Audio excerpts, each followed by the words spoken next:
जय सीताराम भक्तों, आज जेठ महीने की मंगलवार के दिन मैं आप सभी को सुनाऊंगी मंगलवार व्रत में सुनी जाने वाली संपूर्ण व्रत कथा। तो आइए रसपान करें। हनुमान जी का पंचमुखी रूप बहुत ही दिव्य और चमत्कारी माना गया है। मान्यता है इस रूप में बजरंग बली की पूजा करने से आपके जीवन में सुख शांति स्थापित होती है और सभी कष्ट दूर हो जाते हैं। तो आइए श्रवण करते हैं हनुमान जी की पंचमुखी अवतार की पावन गाथा। ये बात उस समय की है जब लंका में महाबलशाली मेघनाथ के साथ बड़ा ही भीषण युद्ध चला। अंततः मेघनाथ मारा गया। रावण जो अब तक मद में चूर था, राम सेना खास तौर पर लक्ष्मण का पराक्रम सुनकर थोड़ा तनाव में आ गया। रावण को कुछ दुखी देखकर रावण की माँ केकसी ने उसके पाताल में बसे दो भैया अहिरावण और महिरावण की याद दिलाई। रावण को याद आया कि यह दोनों तो उसके बचपन के मित्र रहे हैं। लंका का राजा बनने के बाद उनकी सुध ही नहीं ले रही थी।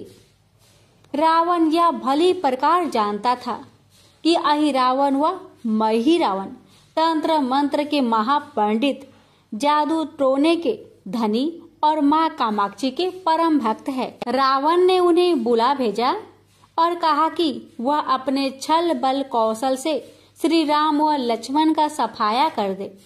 यह बात दूतों के जरिए विभीषण को पता लग गई। युद्ध में अहिरावण व महिरावण जैसे परम मायावी के शामिल होने से विभीषण चिंता में पड़ गए।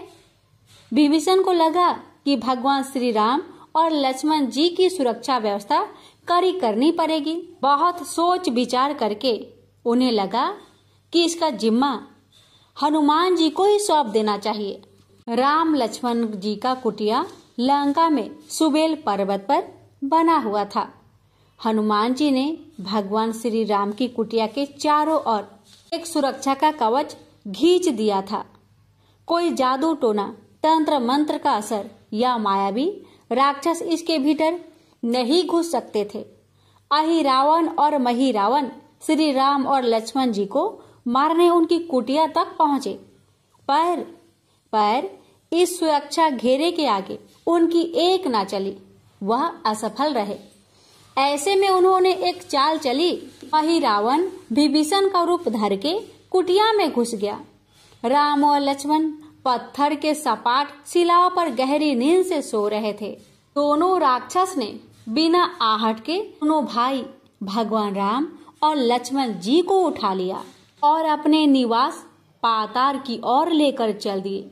विभीषण लगातार सतर्क थे। उन्हें कुछ देर में ही पता चल गया कि कोई अनहोनी घट चुकी है। विभीषण को अहिरावण पर शक था।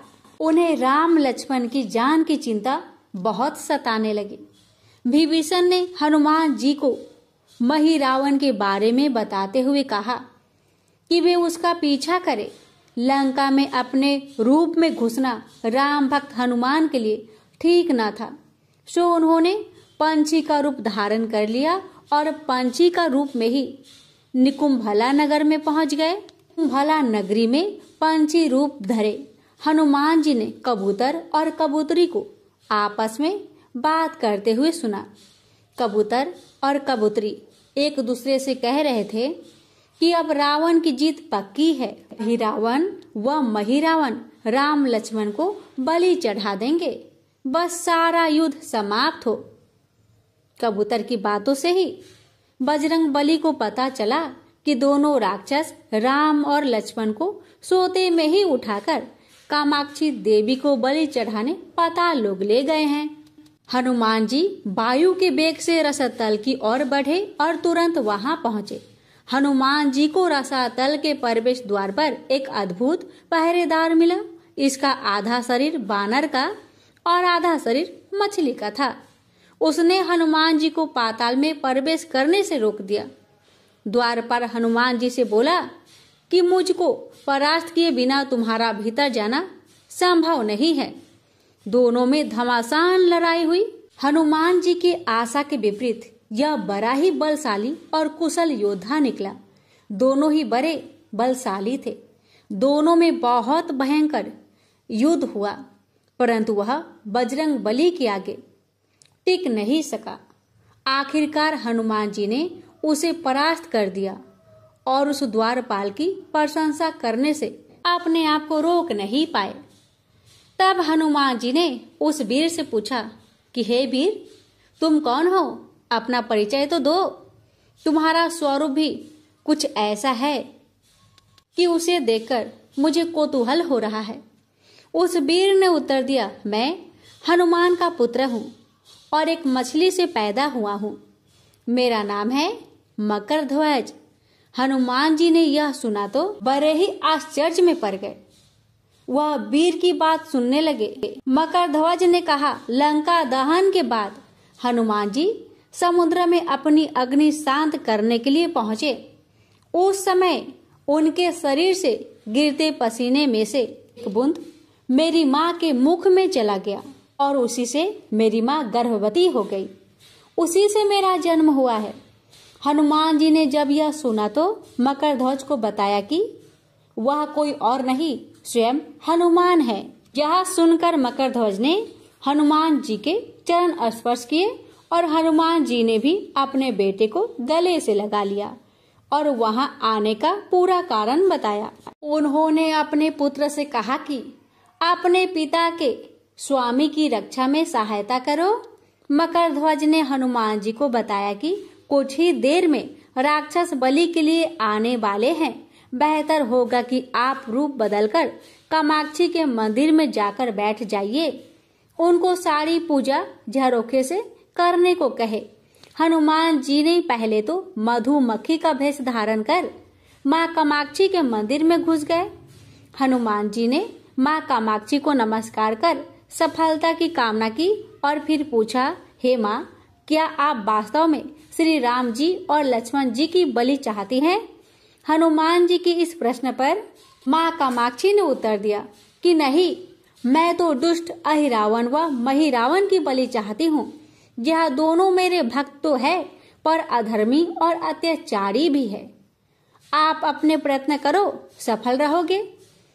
मंदिर में 5 दीप जल रहे हैं, अलग अलग दिशाओं और स्थान पर।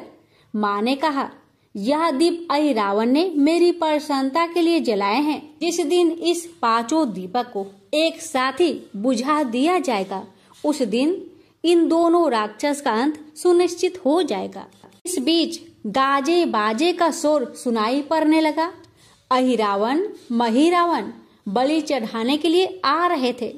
हनुमान जी ने अब माँ कामाक्षी का रूप धरा। जब अहिरावण और महिरावण मंदिर में प्रवेश करने ही वाले थे कि हनुमान जी का महिला स्वर गूंजा। हनुमान जी बोले, मैं कामाक्षी देवी हूँ और आज मेरी पूजा झरोखे से करो। झरोखे से पूजा आरंभ हुई। ढेर सारा चढ़ावा माँ कामाक्षी को झरोखे से चढ़ाया जाने लगा। अंत में बंधन बलि के रूप में राम लक्ष्मण जी को उसी में डाला गया। दोनों बंधन में बेहोश थे। हनुमान जी ने तुरंत उन्हें बंधन मुक्त किया। अब पाताल लोक से निकलने की बारी थी, पर उससे पहले माँ कामाक्षी के सामने अहिरावण महिरावण की बलि देकर उनकी इच्छा पूरी करनी थी और दोनों राक्षसों को उनके किए की सजा भी देना था। अब हनुमान जी ने मकरध्वज को कहा कि वह अचेत अवस्था में लेटे हुए भगवान राम और लक्ष्मण का खास ख्याल रखे और उसके साथ मिलकर दोनों राक्षसों के खिलाफ युद्ध छेड़ दिया। पर यह युद्ध आसान नहीं था। अहिरावण और महिरावण बड़ी मुश्किल से मरते तो फिर 5-5 के रूप में जिंदा हो जाते। इस विकट स्थिति में मकरध्वज ने बताया कि अहिरावण की एक पत्नी नागकन्या है। अहिरावण उसे बलात्कार लाया है। वह उसे पसंद नहीं करती, पर मन मार के उसके साथ है। वह अहिरावण की राज जाननी होगी। उससे उसकी मौत का उपाय पूछा जाए। अब उसके पास जाए और सहायता मांगे। मकरध्वज ने राक्षसों को युद्ध में उलझाए रखा। और उधर हनुमान अहिरावण की पत्नी के पास पहुंच गए। अहिरावण की पत्नी नागकन्या से उन्होंने कहा कि यदि तुम अहिरावण के मृत्यु का भेद बता दो तो हम उसे मारकर तुम्हें उसके चंगुल से मुक्ति करा देंगे। अहिरावण की पत्नी ने कहा, मेरा नाम चित्रसेना है, मैं भगवान विष्णु की परम भक्त हूँ। मेरे रूप पर अहिरावण मर मिटा और मेरा अपहरण कर यहाँ कैद किया हुआ है, पर मैं उसे नहीं चाहती। लेकिन मैं अहिरावण का भेद तभी बताऊंगी जब मेरी इच्छा पूरी हो जाएगी। हनुमान जी ने अहिरावण की पत्नी नागकन्या चित्रसेना से पूछा कि आप अहिरावण की मृत्यु का रहस्य बताने के बदले क्या चाहती हैं? आप मुझसे अपनी शर्त बताए, मैं उसे जरूर मानूंगा, जरूर पूरा करूंगा। चित्रसेना ने कहा, दुर्भाग्य से अहिरावण जैसा असुर मुझे हर लाया, इससे मेरा जीवन खराब हो गया। मैं अपने दुर्भाग्य को सौभाग्य में बदलना चाहती हूँ। आप अगर मेरा विवाह श्री राम से कराने का वचन दे तो मैं अहिरावण के वध का रहस्य आपको जरूर बताऊंगी। अब तो हनुमान जी सोच में पड़ गए। भगवान श्री राम तो एक पत्नी निष्ठ है, अपनी धर्म पत्नी देवी सीता को मुक्त कराने के लिए असुरों से युद्ध कर रहे हैं। वह किसी और से विवाह की बात तो कभी न स्वीकारेंगे। मैं कैसे वचन दे सकता हूँ? फिर सोचने लगे कि यदि समय पर उचित निर्णय न लिया जाए तो स्वामी की प्राण ही संकट में है। असमंजस की स्थिति में बेचैन हनुमान जी ने ऐसी राह निकाली कि सांप भी मर जाए और लाठी भी न टूटे। हनुमान जी बोले, तुम्हारी शर्त स्वीकार है, पर हमारी भी एक शर्त है। अब विवाह तभी होगा जब तुम्हारे साथ भगवान राम जिस पलंग पर आसीन होंगे वह सही सलामत रहना चाहिए। यदि वह टूटा तो इसे अपशकुन मानकर वचन से पीछे हट जाऊंगा। जब महाकाय अहिरावण के बैठने से पलंग नहीं टूटा तो भला श्री राम के बैठने से कैसे टूटेगा? यह सोचकर चित्रसेना तैयार हो गई। उसने अहिरावण समेत सभी राक्षसों के अंत का सारा भेद बता दिया। चित्रसेना ने कहा, दोनों राक्षसों के बचपन की बात है। इन दोनों के कुछ शरारती राक्षस मित्र ने कहीं से एक भ्रामरी को पकड़ लिया। मनोरंजन के लिए वे उसे भ्रामरी को बार बार कांटों से छेद रहे थे। भ्रामरी साधारण भ्रामरी न थी, वह भी बहुत मायावी थी, किंतु किसी कारण बस वह पकड़ में आ गई थी। भ्रामरी की पीड़ा सुनकर अहिरावण और महिरावण को दया आ गई और अपने मित्रों से लड़कर उसे छुड़ा दिया। मायावी भ्रामरी का पति भी अपने पत्नी की पीड़ा सुनकर आया था और अपनी पत्नी की मुक्ति से प्रसन्न होकर उस भौरे ने वचन दिया था कि तुम्हारे उपकार का बदला हम सभी भ्रमर जाति मिलकर चुकाएंगे। ये भौरे अधिकतर उसके शयन कक्ष के पास रहते हैं। ये सब बड़ी भारी संख्या में हैं।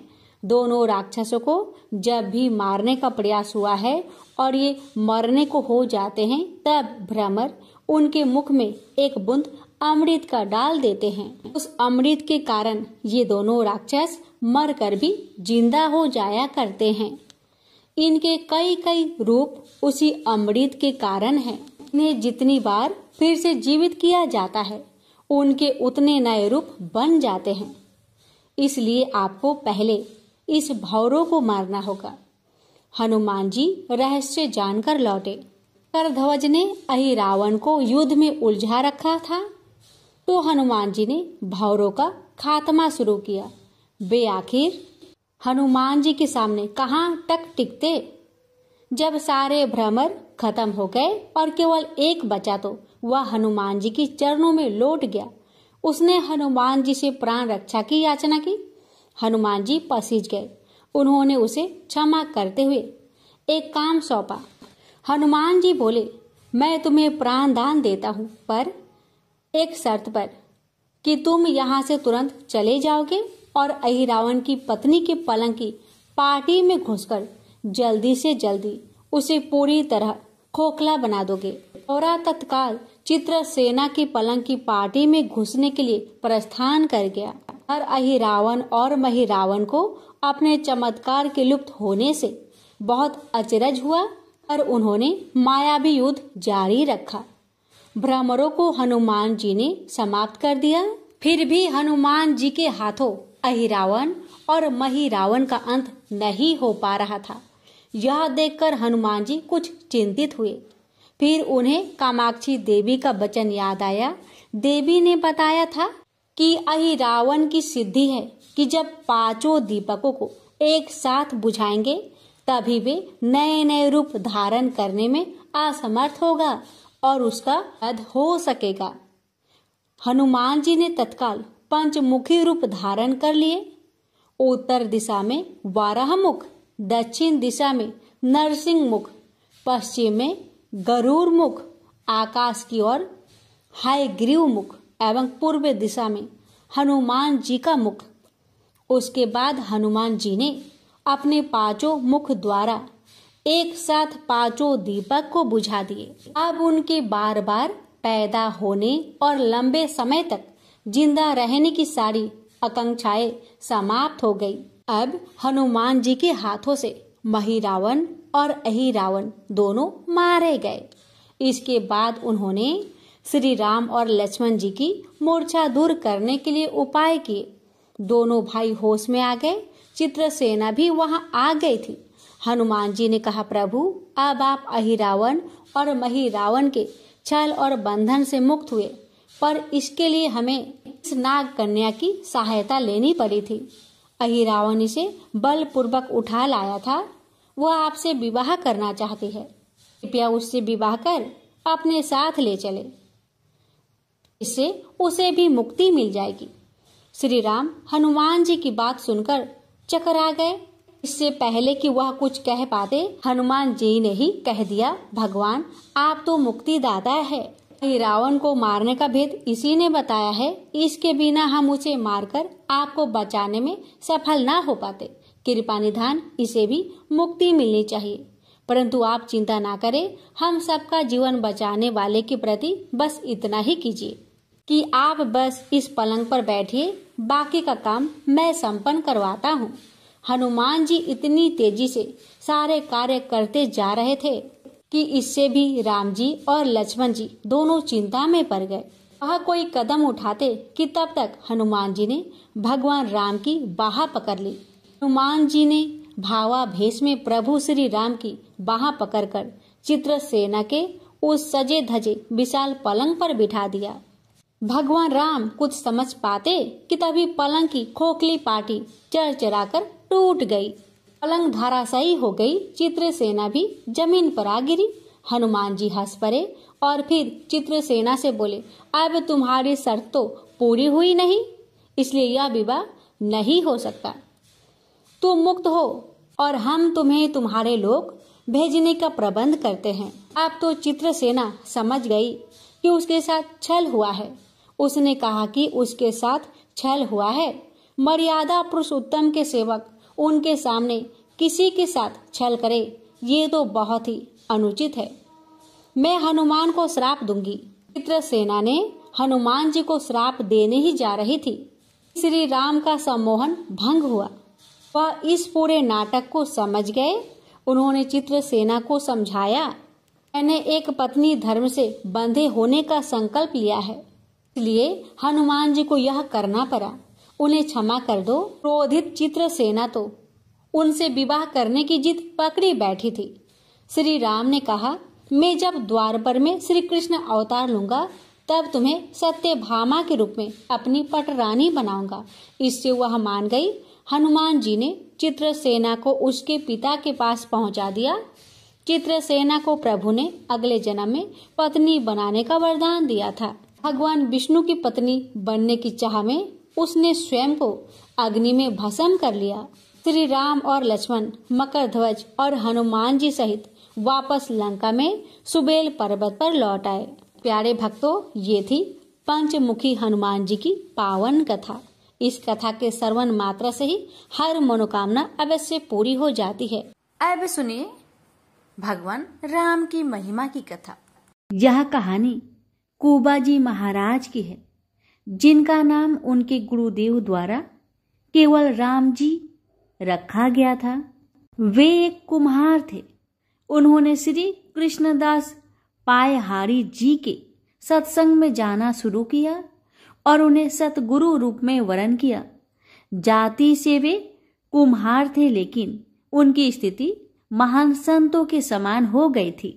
वे संतों की सेवा में लीन रहते थे। उन्होंने समझ लिया कि संत सेवा ही भगवत कृपा का मुख्य साधन है।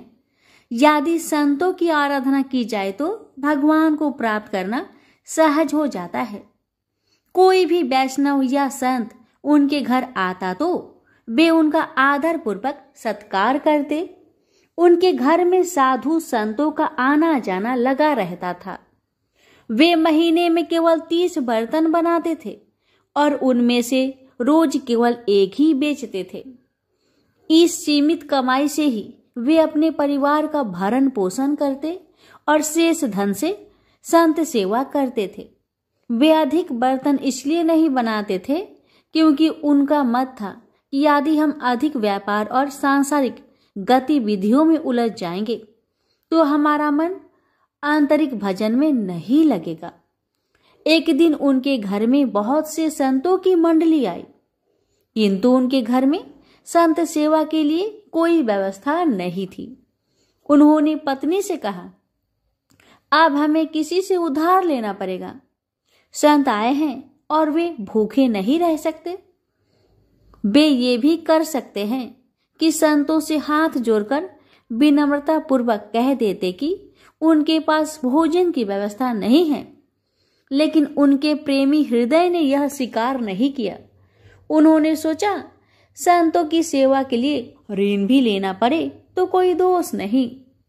वे एक महाजन के पास गए और कहा, हमारे घर 20-25 संत आए हैं, उनके लिए भोजन सामग्री चाहिए, कृपया हमें उधार दीजिए, हम धीरे धीरे इसे चुका देंगे। अधिकांश महाजनों ने यह कहकर मना कर दिया कि यह गरीब आदमी है, इसे उधार देने का कोई लाभ नहीं।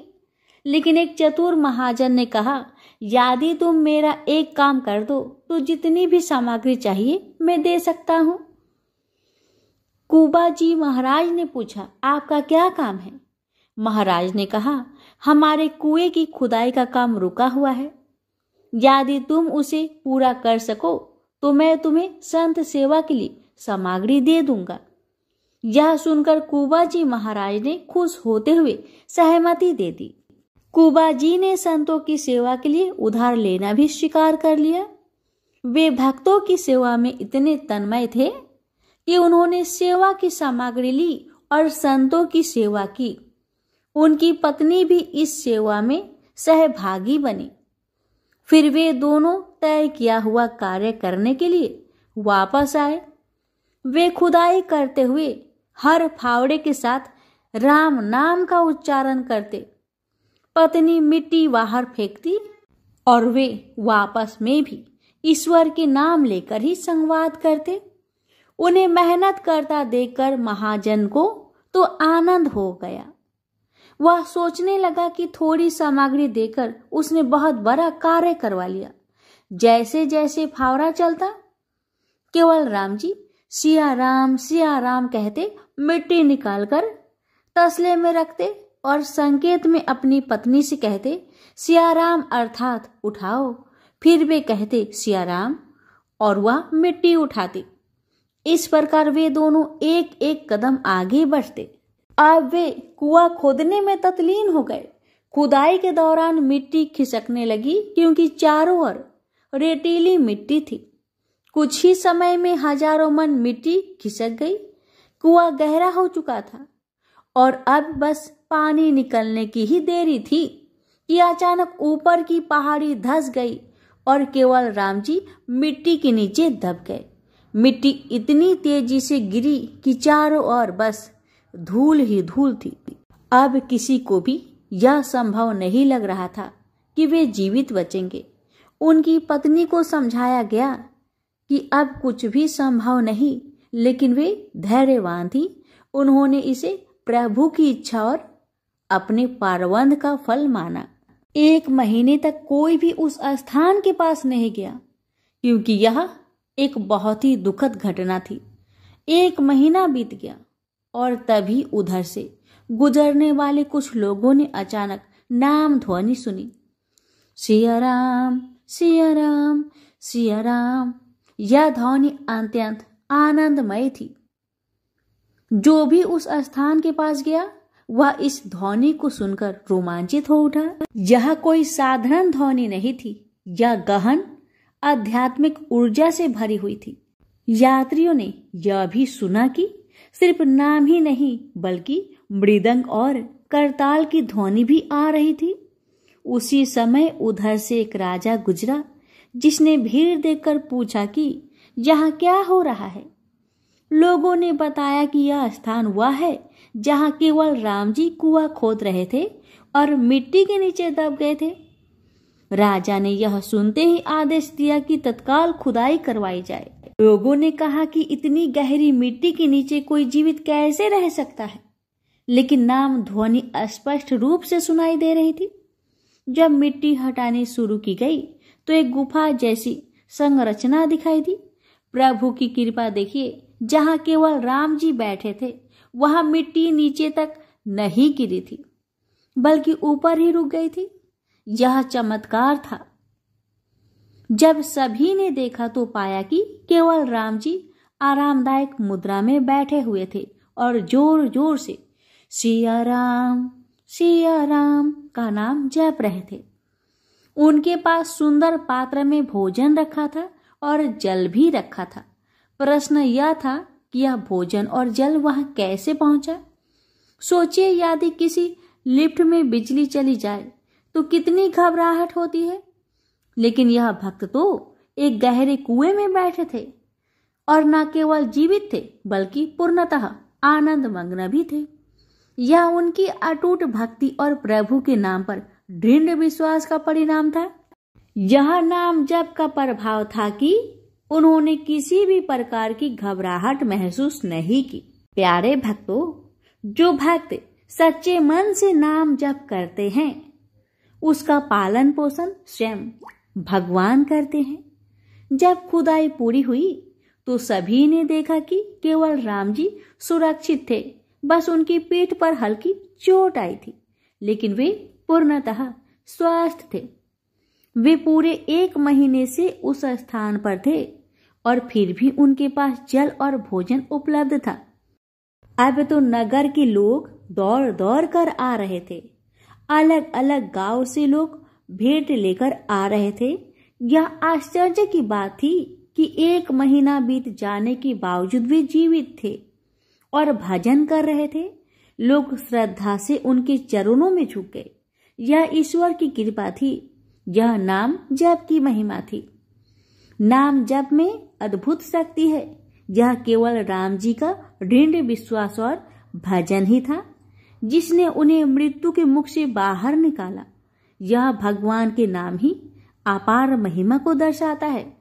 प्रेम से बोलिए सिया रामचंद्र की जय। हे भगवान, आपकी इस पावन कथा को जो भी भक्त श्रद्धा पूर्वक पूरा सुने उस भक्त की हर मनोकामना को पूर्ण करे। जय सिया राम। अब सुनेंगे मंगलवार व्रत में सुनी जाने वाली मंगल चंडी की व्रत कथा। एक गांव में एक शिकारी परिवार रहा करते थे। धर्मकेतु और उसकी पत्नी निधा, उनकी 5 बेटी थी। एक भी बेटा नहीं था जो वंश को आगे बढ़ाए, इसलिए धर्मकेतु दूसरी शादी करना चाहता था। निधा बहुत चिंतित और उदास रहती थी। एक दिन देवी चंडी एक ब्राह्मणी भेष में निधा के पास भिक्षा मांगने गई। निधा के व्यवहार से चंडी प्रसन्न होकर कुछ मांगने को कहा। निधा ने कहा, मेरे पास सब कुछ है पर कोई पुत्र नहीं है। चंडी के आशीर्वाद से उसे पुत्र की प्राप्ति हुई। नाम कालकेतु था। बड़ा ही वीर था। बड़ा हुआ उसका शादी फुलेरा से हुआ। वह सुशील लड़की थी। उसके आने से पहले शिकार कर लाया हुआ मांस कालकेतु की माँ हाट में बेचने जाया करती थी, पर उसके आ जाने के बाद अब कालकेतु जंगल से जानवरों का शिकार कर लाता। फुलेरा उसके मांस, छाल, दांत आदि को हाट में बेचने जाया करती थी। हाट का मतलब है बाजार में बेचने जाया करती थी। बेटे ने घर अच्छे से संभाल लिया था, ये देखकर पति पत्नी काशी चले गए। अब हर रोज की तरह दोनों अपने काम में लगे रहते थे। कालकेतु इतना ज्यादा शिकार करता कि जंगल के जानवर डरने लगे। सभी जानवरों ने जंगल के राजा सिंह से गुहार लगाई। गेंडे ने कहा, राजा जी, मैं बहुत दुखी हूँ, मेरे 7 भाई मारे गए। हिरनी ने कहा, मैं पतिहीन हो गई हूँ, जीवन बहुत पीड़ा दे रही है, मौत भी नहीं आ रही है। बंदर ने कहा, मैं वंश विहीन हो गया हूँ, कालकेतु मेरे बच्चों को बांधकर बेच दिया। इसी तरह सभी जानवरों ने अपनी पीड़ा को राजा के सामने रखा। उन्होंने कहा, हम लोग आपके राज्य से कहीं और चले जाएंगे। सिंह राजा ने कहा, आप लोग नहीं डरे, मैं स्वयं कालकेतु से लड़कर आप लोगों की रक्षा करूंगा। सिंह और कालकेतु में युद्ध हुआ। सिंह भाग गया और कालकेतु जीत गया। सभी जानवर अब देवी चंडी के पास पहुँचे और उनसे विनती किए, माँ, हमें कालकेतु के हाथों से बचाओ, वह सभी जानवरों का शिकार कर रहा है, उससे छिपने का कोई जगह नहीं बचा है, हम कहाँ जाए माँ, हम क्या करें? तब चंडी माता ने सभी जानवरों को छुपा लिया और स्वयं एक सांप के रूप में बनकर जंगल के बीच में बैठ गई। उधर कालकेतु जंगल में जानवरों का शिकार करने निकला तो उसे कोई जानवर नहीं मिला। वह चिंतित होने लगा। उसका जीवन तो बस जानवर पर ही टिका था। अब वे क्या खाएंगे और क्या पिएंगे? जंगल में उसे स्वर्ण गोधिका दिख गई, जो कि चंडी माता ने अपना वेश धारण करके बनाया था। स्वर्ण गोधिका का देखना अब शकुन माना जाता है, इसलिए कालकेतु को गुस्सा आया और आगे बढ़ गया। उसने पूरी जंगल छान मारी पर कोई जानवर नहीं मिला। उसका दिन बिगड़ गया। आते वक्त उसने फिर से स्वर्ण गोधिका को देखा। उसने उसे पकड़ लिया और गुस्से से कहा, आज तुम्हें ही जिंदा पकाकर खाऊंगा। जब कालकेतु घर आया तो फुलेरा घर पर नहीं थी। पड़ोसी से पता चला वह बाजार गई है। कालकेतु स्वर्ण गोधिका को रस्सी से बांधकर फुलेरा के पास पहुंचा। फुलेरा बोली, घर में खाने को कुछ नहीं है और ये बासी मांस कोई नहीं खरीद रहा है। कालकेतु ने फुलेरा को पड़ोसी से शिवली फूल के बदले चावल उधार मांगने को कहा और कहा, घर पर स्वर्ण गोधिका है, उसे पका लेना। कालकेतु बाजार में रहकर बासी मांस बेचने लगा और फुलेरा चावल लेकर घर पहुंची। घर में स्वर्ण गोधिका नहीं था, बल्कि एक 16 साल की सुंदर कन्या रस्सी से बंधी थी। फुलेरा उसे देखकर डर गई कि इतनी सुंदर कन्या यहाँ क्या कर रही है। उसने कहा, तुम कौन हो, यहाँ क्या कर रही हो? कन्या ने कहा, मैं ब्राह्मण कन्या हूँ, मैं जंगल बीच में बैठी थी तो तुम्हारे पति ने मुझे यहाँ लाया है। ये सुनकर उसे गुस्सा आया, ये सोचकर कि कहीं ये मेरी सौतन तो नहीं, पर शांत होकर बड़े प्यार से उसे कालकेतु और अपना कष्टदायक जिंदगी के बारे में कहने लगी ताकि वह कन्या अपने घर चली जाए, पर कन्या मानने को तैयार नहीं हुई। फुलेरा कालकेतु के पास बाजार पहुंची और बोली, आप किसे घर लाए हैं? एक सुंदर कन्या घर में है। कालकेतु को विश्वास नहीं हुआ क्योंकि उसने एक स्वर्ण गोधिका रखी थी। वे दोनों तुरंत घर आए। कालकेतु उसे देख हैरान हुआ और उसके बारे में पूछने लगा और बोला, यहाँ से चली जाओ। जब कन्या राजी नहीं हुई तो उसने अपना तीर धनुष निकाल लिया। उसकी बहादुरी देखकर कन्या ने कहा, मैं चंडी हूँ, तुम आज से शिकार करना छोड़ दो, मैं तुम्हें गुजरात का राजा बनाती हूँ। पर कालकेतु को उसका यकीन नहीं हुआ। वह बोला, अगर तुम चंडी देवी हो तो तुम असली रूप में आओ। चंडी ने उसे महिष मर्दनी का रूप दिखाया। तब दोनों उनके चरण पर गिर गए। चंडी बोली, हर मंगलवार मेरी पूजा करो और लोगों में मेरी पूजा का प्रचार कराओ। चंडी उन्हें एक अंगूठी दी जिसका मूल्य 7 करोड़ था। फुलेरा बोली, माँ, गुजरात जंगल से भरा है, उसे काटने और शहर बनाने में ही सारा धन चला जाएगा। चंडी ने 7 सोने से भरा कलश दिया और वे कलश कैलाश पर्वत पर चली गई। काल केतु अंगूठी को बेचने के लिए शिव मुरारी के पास पहुंचा। वह काल केतु से हमेशा मांस उधार में लिया करता था, इसलिए उसे लगा कि काल केतु उधार का पैसा लेने आया है।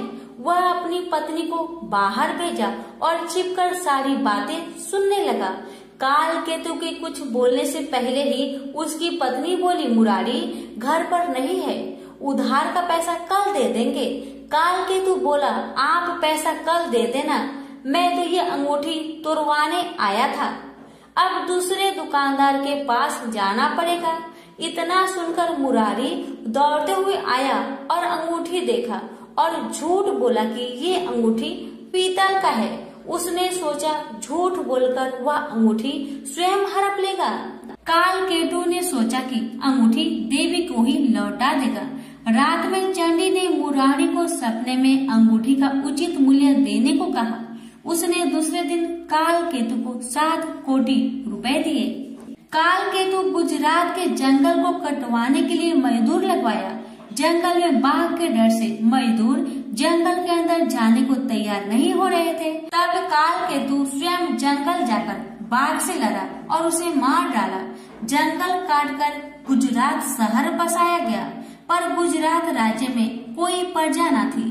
काल केतु ने चंडी से प्रार्थना की, तब उन्होंने इंद्रदेव तथा समुद्र की मदद से कलिंग राज्य में भारी बरसात करवाई। नद नदी में बाढ़ आ गई।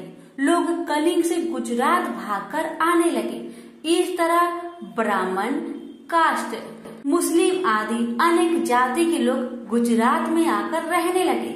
काल केतु राज्य को सही तरीके से चलाने के लिए अच्छी अच्छी नीतियां बनाई। राज्य में एक व्यक्ति भारुदत्त भी रहता था। उसने मीठी मीठी बातें कहकर काल केतु के दरबार में ऊंची पद हासिल कर ली थी। उसने सभी को तंग कर रखा था। वह सभी के सामान ले जाता पर पैसा नहीं देता था। उसके अत्याचार से सभी लोगों ने काल केतु से उसकी शिकायत की। काल केतु ने उसे सजा दिया। भारुदत्त को यह सहन नहीं हुआ और वह कलिंग राजा के पास काल केतु की शिकायत करने गया। भारुदत्त कलिंग राज के दरबार में पहुंचकर राजा से कहने लगा कि आपके रहते कोई और दूसरा राजा शासन कैसे कर सकता है। कलिंग राज ने उससे पूछा, कौन है? यदि तुम सच कह रहे हो तो दिखाओ हमें। भारुदत्त ने कलिंग राज के दूत को ये सब दिखाया। कलिंग राज ने काल केतु पर आक्रमण किया। दोनों के बीच भीषण युद्ध हुआ, पर काल केतु हार गया। उसे काल कोठरी में डाल दिया गया। रात को चंडी देवी ने कलिंग राज को सपने में दर्शन दी और बताई कि काल केतु को मैंने गुजरात का राजा बनाया है, उसे आजाद कर दो।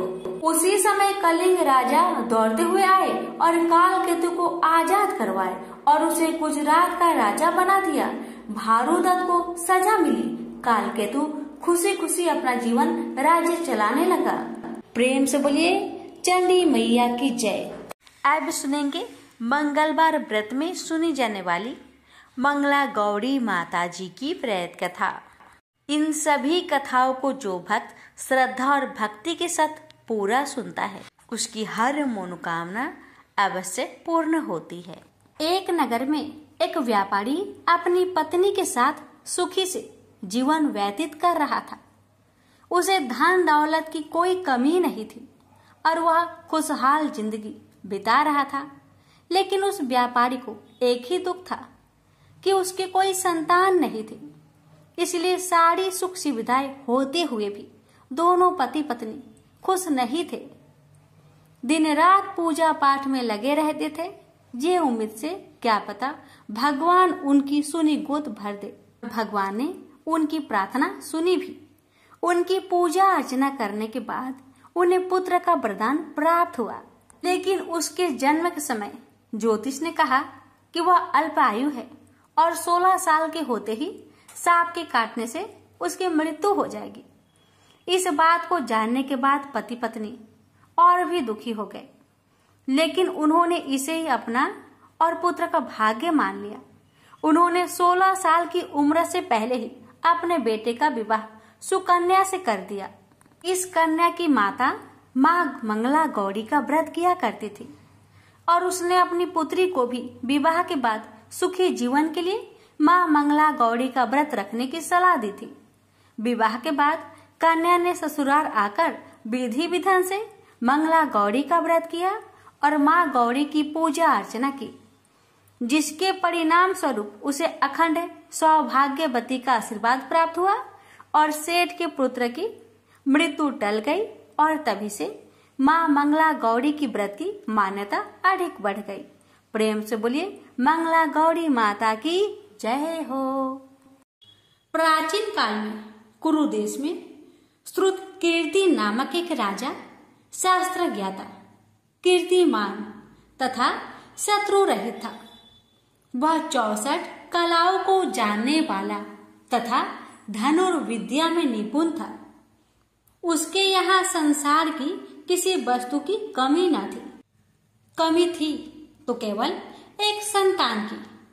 संतान प्राप्ति के लिए वह दिन रात यत्न करता था।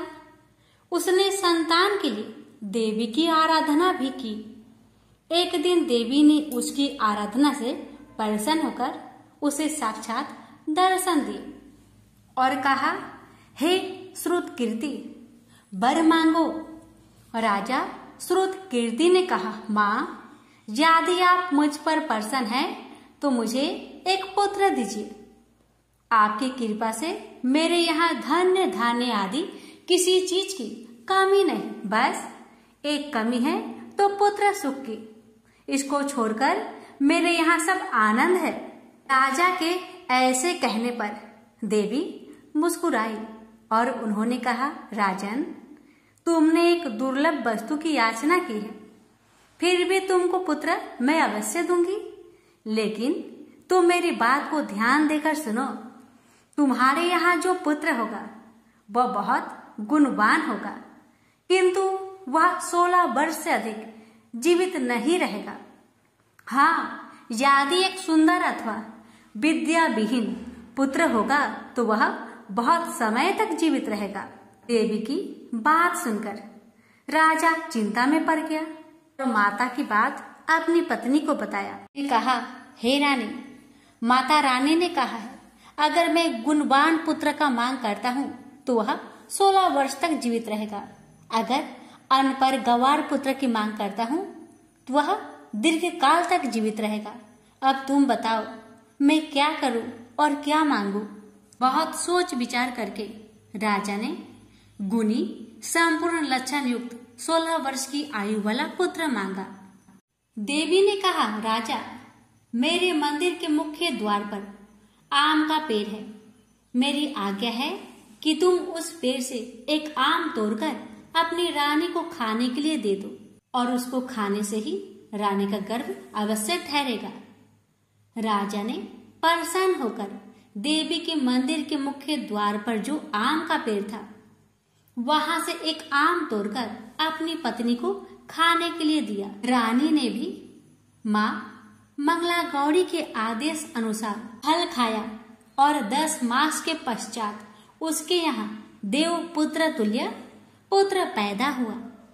हर्ष शोक से संपन्न राजा ने राजकुमार का सत्कर्म आदि संस्कार करवाया और भगवान सदाशिव का ध्यान धरकर उसका नाम चिरायु रखा। लड़का अपने माता पिता की देख रेख में चांद की तरह बढ़ने लगा। दिन बीतते चले गए और उसका 16वां वर्ष आरंभ हो गया। राजा रानी दोनों को चिंता सताने लगी। राजा ने सोचा, मैंने यह पुत्र बड़े कष्ट से प्राप्त किया है, अपनी आंखों के सामने इसका मृत्यु कैसे देख सकूंगा, कैसे सह सकूंगा। यह विचार करके उसने राजकुमार को उसके मामा के साथ काशी में भेज दिया। जाने के समय रानी ने अपने भाई से कहा, भाई, तुम कार्पटिक भेष धारण करके राजकुमार को काशी ले जाओ। मैंने इसके जन्म से पूर्व भगवान श्री सदाशिव से प्रार्थना की थी कि हे प्रभु, पुत्र प्राप्ति पर मैं उसे जगत पिता की यात्रा के लिए भेजूंगी। इसको इसी समय काशी ले जाओ। इसकी देह प्राण की रक्षा करना। रानी का भाई अपनी बहन की बात सुनकर भांजे को साथ लेकर काशी चला गया। कई दिन की यात्रा के पश्चात वह आनंद नगर पहुंचा। वहां पर वीरसेन नाम का एक राजा राज्य करता था, जो कि शास्त्र ज्ञाता, कीर्तिमान तथा शत्रु रहित था। उस राजा की कन्या मंगल गौरी अपने रूप लावण्य के कारण चहु और प्रसिद्ध थी। मानो वह राजकुमारी आकाश के चांद की तुलना में धरती की चांद थी। जिस समय राजकुमार चिरायु तथा उसका मामा आनंद नगर में शहर से बाहर के शाही बगीचे में पहुंचे, उस समय राजकुमारी मंगल गौरी अपनी सखी सहेलियों के साथ खेल रही थी। राजकुमार चिरायु तथा उसका मामा खेलती हुई लड़कियों को देखने लगे। खेलती हुई लड़कियों में से एक ने क्रोध में भरकर राजकुमार को गाली दिया। बालिका को क्रोधित और दुर्वचन कहते देखकर राजकुमारी ने उस बालिका से कहा, हे सखी, तुम गाली क्यों दे रही हो? तुम दुर्वचन क्यों कहती हो? मेरे संग अयोग्य वाणी बोलने वाली कोई भी स्त्री नहीं है। देखो, मंगला गौरी के प्रसाद एवं मंगला गौरी व्रत के प्रभाव से मेरे हाथ से जिसके माथे पर चावल गिर जाए, उसके साथ मेरा विवाह हो जाने पर यदि वह थोड़ी आयु वाला है तो भी चिरायु हो जाएगा। इसके बाद सब बालिकाएं अपने अपने घर को लौट गई। उस दिन राजकुमारी का विवाह वाहिक देश के ढिंड धर्मा राजा के पुत्र सुकेतु नाम वाले राजकुमार से होने वाला था। लेकिन सुकेतु मूर्ख, कुरूप तथा बहरा था। वर पक्ष वाले उसकी बजाय विवाह मंडप में अन्य अच्छा वर ले जाने की इच्छा प्रकट कर चुके थे। विवाह के पश्चात सुकेतु के बजाय प्रस्तुत वर को भगा दिया जाएगा और सुकेतु वाहिक देश को अपनी पत्नी लेकर लौट जाएगा। ऐसा विचार करके वर पक्ष के कुछ आदमी चिरायु के पास जाकर उसके मामा से कहने लगे, यह बालक तुम हमें दे दो, इसके द्वारा हमारा कार्य सिद्ध होने वाला है। इस भूमि पर परोपकार जैसा अन्य कोई धर्म नहीं है। उन लोगों की बात सुनकर चिरायु का मामा प्रसन्न हो गया, क्योंकि वह बगीचे में मंगल गौरी की बात सुन चुका था। उसने वर पक्ष वालों से कहा, आप लोग इस लड़के को क्यों चाहते हैं? विवाह के लिए वस्त्र गहने आदि तो मांगे जा सकते हैं, लेकिन कोई वर थोड़े ही मांगा जाता है। फिर भी मैं आपकी बात रखता हुआ लड़का को दे रहा हूँ। वर पक्ष राजकुमार चिरायु को विवाह मंडप में ले गए और विवाह की कार्य सिद्ध हो गया। जब सप्तपदी आदि कार्य होने के बाद रात में राजकुमार मंगल गौरी के साथ सोया, तभी उसका 16वां वर्ष समाप्त हो रहा था। ठीक उसी समय काल साप के रूप में वहां आया। संयोगवश उसी समय राजकुमारी की नींद खुल गई और वह सांप को देखकर मारे भय के कांपने लगी। फिर उसने भय त्याग कर सांप की पूजा की, पीने के लिए उसे बहुत सा दूध दिया, प्रार्थना की दीन वाणी से, उसकी स्तुति की। मंगल गौरी ने कहा, मैं उत्तम व्रत करूंगी, मेरे पतिदेव जीवित हो जाए और चिरंजीवी हो। देखते ही देखते सांप कमंडल में प्रवेश कर गया। अपनी कुछ की चोली से राजकुमारी ने कमंडल का मुख बांध दिया। उस समय राजकुमार अपने शरीर के अंगों को ऐंठते हुए जागकर उठकर बैठ गया।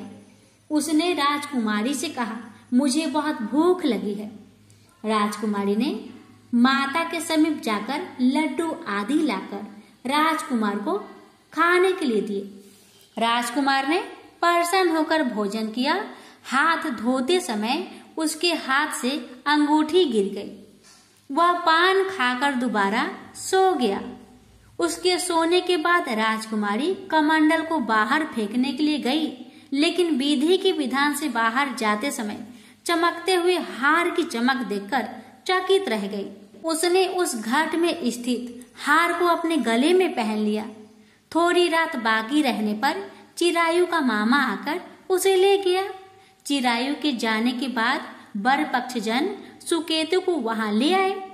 मंगल गौड़ी ने जब सुकेतु को देखा तो कहा, यह मेरा पति नहीं है। इस पर वर पक्षजनों ने राजकुमारी से कहा, हे देवी, यह तुम क्या कह रही हो? यदि कोई पहचान हो तो कहो।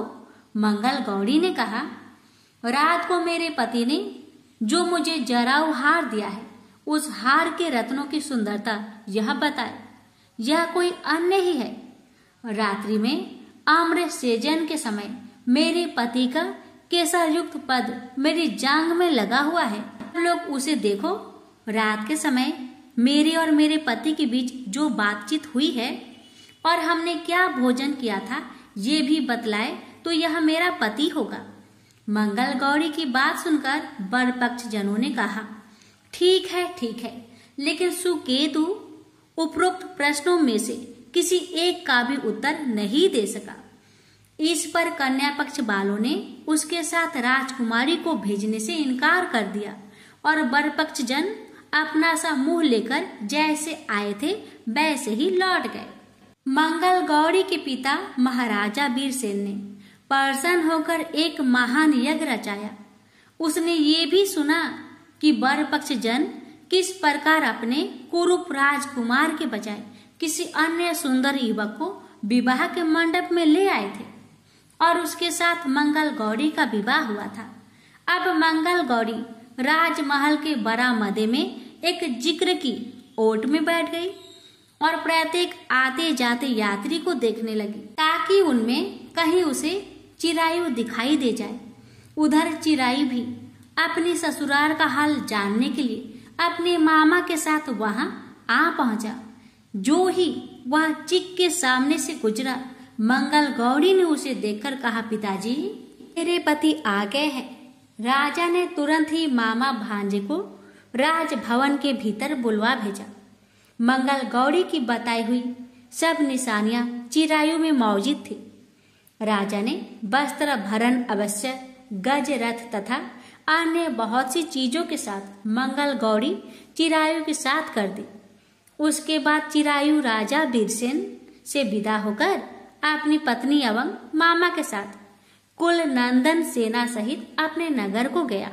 जब उसके माता पिता ने लोगों के मुख से उसकी वापस आने की बातें सुनी तो उन्हें इस बात का विश्वास ही नहीं हुआ। वे बड़े हैरान हो गए और सोचने लगे, लो, भाग्य के विपरीत कैसे हो सकता है। वह अभी यह सोच ही रहे थे कि राजकुमार चिरायु ने माता और पिता के चरणों में प्रणाम किया। माता ने उसका सिर चूमा और उसके आनंद का कोई परावर ना रहा। फिर उसने पुत्र वधू को अपनी गोद में बैठाकर उससे सारा हालचाल पूछा। मंगल गौरी ने उनको व्रत का महात्म्य तथा पिछला समस्त घटनाक्रम बतलाया। मंगला गौरी के कारण ही तभी से यह व्रत मंगल गौरी के नाम से प्रसिद्ध हुआ। जो कोई भी सुनेगा अथवा इसका कीर्तन करेगा, उसके सभी मनोरथ सिद्ध हो जाएंगे। से बोलिए, मंगला गौरी माता की जय हो।